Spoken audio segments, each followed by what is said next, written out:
लोकसभा मतदारसंघातून महाविकास आघाडीचे उमेदवार खासदार अमोल कोल्हे यांनी निर्णायक आघाडी घेतली आहे। त्यांचा विजय दृष्टीपथात आलेला आहे। आपल्यासोबत आहेत खासदार डॉक्टर अमोल कोल्हे। खासदार साहेब, काय सांगाल, आपला विजय दृष्टीपथात आला आहे?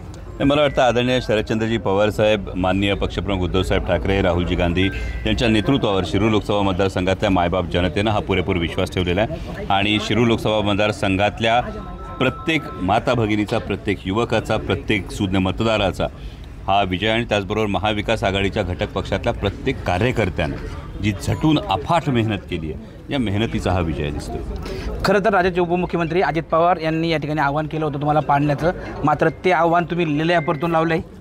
मला वाटतं हे कार्यकर्त्यांची ताकद आहे, कारण मी सुरुवातीपासून एकच सांगत होतो की जरी आव्हान दिलं असलं तरीसुद्धा मतदान शिरूर लोकसभा मतदारसंघातली मायबाप जनता करणार आहे आणि हे असताना या कार्यकर्त्यांनी, महाविकास आघाडीच्या सगळ्याच घटक पक्षाच्या कार्यकर्त्यांनी एवढी ताकद ही पाठीमागं उभी केली की त्यामुळं एवढं मोठं आव्हान समोर असताना, स्वतः लोकसभेच्या निवडणुकीचा उमेदवार असताना मी तब्बल 6 मतदारसंघांमध्ये मतदानाच्या आधी प्रचाराला जाऊन त्या उमेदवारांचा प्रचार करत होतो आणि एकूण 18 सभा राज्यभरात स्वतः उमेदवार असताना बाहेरच्या मतदारसंघात घेतली।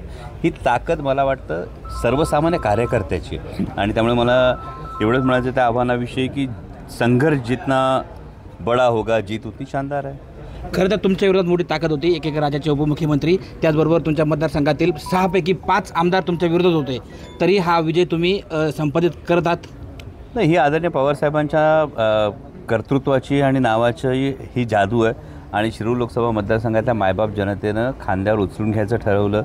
हे मी शिरूर लोकसभा मतदारसंघातल्या मायबाप जनतेचं मनापासून आभार मानतो आणि जी समोर ताकद होती, जे 5 आमदार तुम्ही म्हणताय, 2019लाही हीच परिस्थिती होती की 2019च्या लोकसभा निवडणुकीला एकच आमदार आमच्या पक्षाचे होते, बाकी 5 आमदार विरोधी होते। आता 2024ला तीच परिस्थिती आहे, एकच आमदार आमच्या पक्षाचे, 5 आमदार विरोधी पक्षाचे, त्यामुळे पुढे काय होते पाहू।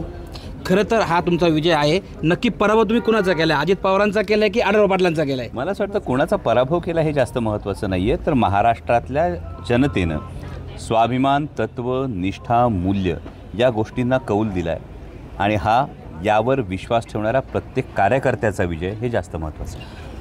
पहिली पंचवार्षिक तुम्ही संसदेमध्ये गाजवली, थोडी मतदारसंघात नाराजी होती तुमच्या उपस्थितीबद्दल। आता दुसरी पंचवार्षिक, तुम्हाला जनतेने तुमचा विश्वास टाकला, तुम्हाला संधी दिली आहे। दुसरी पंचवार्षिक संसदेत कशी असेल आणि मतदारसंघात कशी असेल? वाटतं की आगे आगे देखील होत आहे काय, आता तुम्हाला त्याचं सगळं जे आहे ते याची डोळा बघायला मिळेल। खरं तर हा तुमचा दुसरा विजय आहे, मोठा विजय आहे। या विजयाचं श्रेय कोणाला द्याल?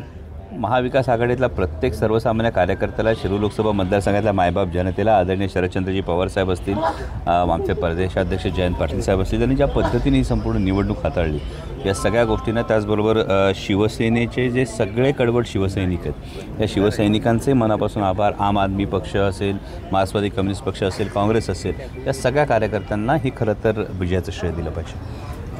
शिरूर लोकसभा मतदारसंघातील सर्व जनतेला व महाविकास आघाडीतील सर्व घटक पक्षांना, त्याचबरोबर शरद पवार यांना खासदार अमोल कोल्हे यांनी आपला विजय हा समर्पित केलेला आहे। टाइम्स नाऊ मराठीसाठी सचिन तोडकर, रांजणगाव, पुणे।